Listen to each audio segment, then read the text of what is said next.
이 매뉴얼하는 시장이 바뀌고 있다고 설명합니다. 지금 여자들이 초산의 나이가 몇 살이냐면요. 36세에서 38세가 되면 초산이에요. 요즘 결혼해서.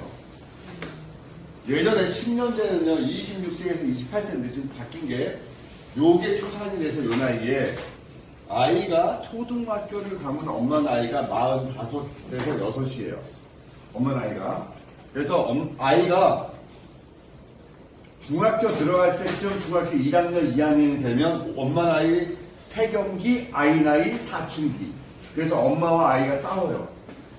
그래서 뭐냐면 엄마가 50 정도 됐는데 아이가 이제 중학교 1학년, 2학년이에요. 그래서 엄마 나이가 56 정도 되면 아이가 고등학교를 졸업을 해요.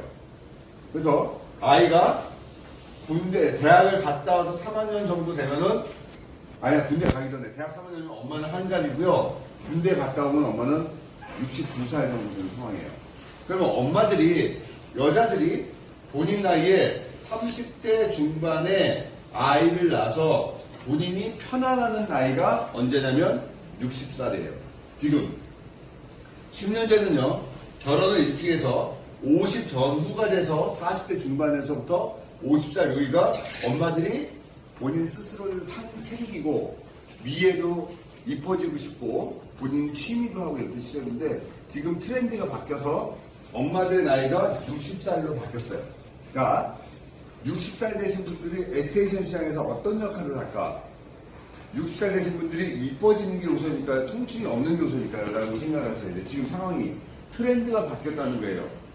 미용 시장의 트렌드가 바뀌었다는 가장 큰 이유 중에 하나가 이렇게 엄마들의 나이가 또 경제적인 나이가 바뀌었다. 또 하나는 나라에서 젊은 사람들한테 되게 힘들어요. 지금 경제적으로 힘들게 만들다가 65세 이상 국민연금이라는 게 나오게 되면서 대한민국도 나이가 들면 일정 금액 이상 나오게 만들어져 있는 상황이고요. 또 하나는 현 제 나이보다 좀 더 앞선 세대들은 자기들이 스스로 나이 들어서 써야 될 비용들에 대해서도 어느 정도 비축을 하고 있더라는 거죠. 그러니까는 아이가 크고 엄마가 60살 이상이 되면 그때부터 경제적으로 편안하다는 거죠. 이게 1번을 쫓아가는 거예요.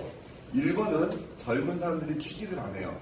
안 하고 아르바이트나 이런 생활을 하다가 60세가 넘어가면 노년은 나라에서 책임을 져요.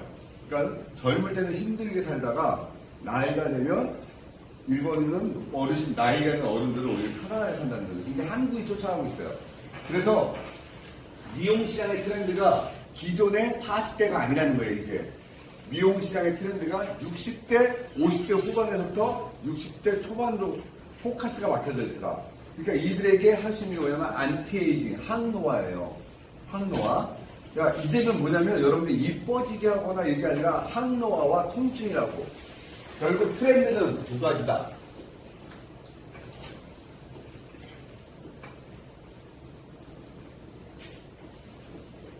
자, 안티에이징, 항노화에 대한 제품군들이 되게 많고요. 그거에 대해서 여러 가지 의료적 시스템과 잘 먹어야 된다는 웰빙 문화가 만들어지고 있어요, 지금.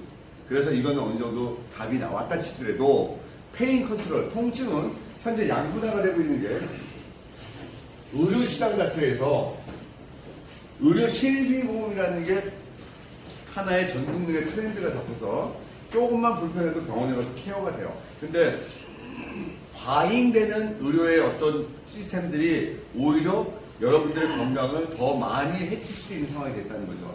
그래서 이제 좀 더 의식이 있는 사람들은 스스로 운동을 해서 자연 치료적인 요소를 찾고 좋은 음식을 찾고 좋은 공기를 찾고 기왕이면 칼을 안 대고 약을 쓰지 않는 어떤 대체의학 개념을 갖다는 거예요. 그러면 이분들이 통증을 케어할 수 있는 방법을 이제 좀 생각을 해보자는 거죠. 우리가. 미용 시장의 트렌드가 바뀌고 있다. 또 대체의학 시장이 바뀌고 있다. 그 타겟가 50대 후반에서부터 60대 초반까지의 사람들을 타겟으로 해야 된다. 결국 노화의 과정에 있는 분들에 대한 컨트롤을 가야 된다는 거죠. 근육이나 근막은 젊은 사람들하고 나이 든 사람들하고 분명히 차이가 있어요. 그죠? 탄력도도 차이가 있고 근육에서 견디는 에너지도 틀려요.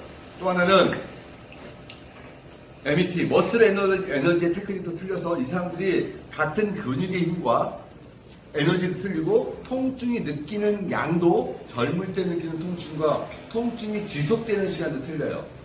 그러다 보니까 우리가 교과서적으로 저기가 불편하면 저기를 몇 번 만져서 어떻게 좋아진다는 개념도 있겠지만 이제는 저 사람의 몸은 젊은 사람들하고 몸이 틀리기 때문에 분명히 저항력도 떨어지고 혈액순환도 떨어지고 근육의 탄력도와 근막의 탄력도가 떨어지니까 이 테크닉도 강약과 세게 하는 것과 부드럽게 하는 어떤 중간 위아래를 왔다 갔다 해야 되는 그런 상황이 돼요. 그러니까 여러분들은 이런 테크닉을 기본적으로 배우는 것도 되게 중요한데, 자, 젊은 사람들을 상대로 하는 테크닉적인 것도 중요한데, 이제는 교육의 방향도 안티에이징처럼 50대 후반에서부터 60대 사람들을 관리하는 시스템을 교육을 배워야 되겠다는 거예요. 자, 그래서 여러분들이 넓게 봐서 젊은 사람들을 상대해서 회복력이 빠른 사람들보다 회복력이 더딜 수밖에 없는 사람들을 케어하는 방법과 그들에게 설명할 수 있는 능력도 공부해야 된다는 거죠. 우리도 나이가 들어가죠. 관리하는 사람들도 늙어가고 나이가 들어갑니다. 그러나 이것도 직업이 됐다면 내가 나이가 들어도 이 일을 해야 되는 거예요. 근데 제가 언제까지 이 몸에서 내가 할 수 있는 일의 양이라는 게 크지 않다는 거죠. 나이가 들수록 스스로 관리하는 사람들도 힘의 에너지가 떨어지고 관리할 수 있는 능력이 떨어지기 때문에 거기에 맞춰서 하는 집중적인 관리와 어떤 포커스가 정해져 있어야 된다는 거예요. 현재 트렌드가 바뀌고 있다는 거. 이거에 맞춰서 교육적인 시스템도 여러분들 생각을 해보셔야 된다는 거죠. 자, 여러분들이 미용 시장의 흐름도 알아야 된다. 근데 자꾸 젊은 사람들에 대한 그 왁싱 교육이나 어떤 젊은 거에 대한 교육도 중요하지만 이제는 조금 트렌드를 생각하셔야 된다. 결국 안정적인 거는 살을 빼거나 이뻐지는 것도 중요하지만 아프지 않게 하는 페인 컨트롤, 통증 케어가 결국 이 시대의 흐름의 트렌드라는 거예요.